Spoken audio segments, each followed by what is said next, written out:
तर खासदार मुरलीधर मोहोळ आज जैन बोर्णी या ठिकाणी जैन मुनीच्या भेटीसाठी आलेले होते। त्यांना जाब विचारणारे जैन बांधव सुद्धा आपल्या सोबत आहेत।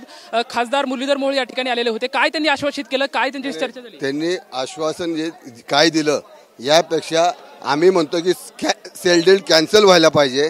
हे सेल डील बेकायदेशीर आहे, ते कॅन्सल व्हायला पाहिजे। दुसरी गोष्ट, संबंधित जे अधिकारी आहेत त्या संबंधित अधिकाऱ्यांवर जे अधिकारी असतील म्हणजे धर्मादायुक्तालय असतील किंवा ह्याच्या अधिकारी असतील, धर्मादायुक्तालय असतील किंवा महानगरपालिका, त्यांच्यावर कायदेशीर कारवाई व्हायला पाहिजे। आणि तिसरी गोष्ट, त्याबरोबर हे जे ट्रस्ट आहे ते ट्रस्ट बरखास्त केलं पाहिजे।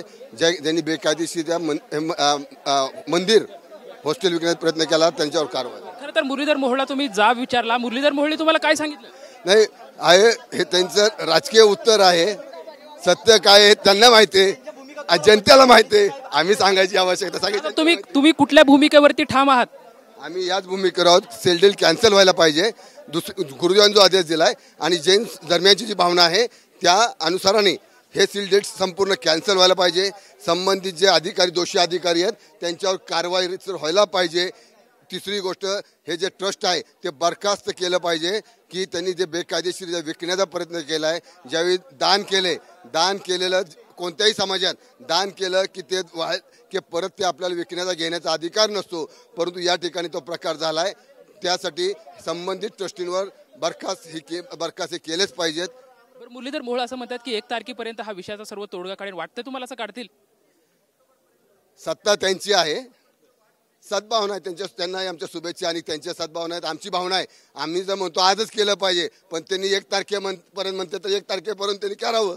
आम्ही जैन धर्म ते स्वागत करतील। आपण बघू शकतोय खरं तर या सर्व जैन बांधव आहेत त्यांच्या भावना ज्या आहेत त्या आक्रमक झालेल्या आहेत। मुरलीधर मोहोळ या ठिकाणी आल्याच्या नंतर या सर्व जैन बांधवांनी त्यांना जाब विचारला, मात्र आता आम्हाला आश्वासित त्यांनी केलेलं आहे। आता बघूयात, 1 तारखेपर्यंत सर सांगितलेलं आहे, आम्ही त्या निर्णयाची वाट पाहू अशी जी प्रतिक्रिया आहे ती जैन बांधव देताना आपल्याला पाहायला मिळते। कॅमेरामॅन योगेश सावंत सोबत लक्ष्मण जाधव, TVN मराठी, पुणे।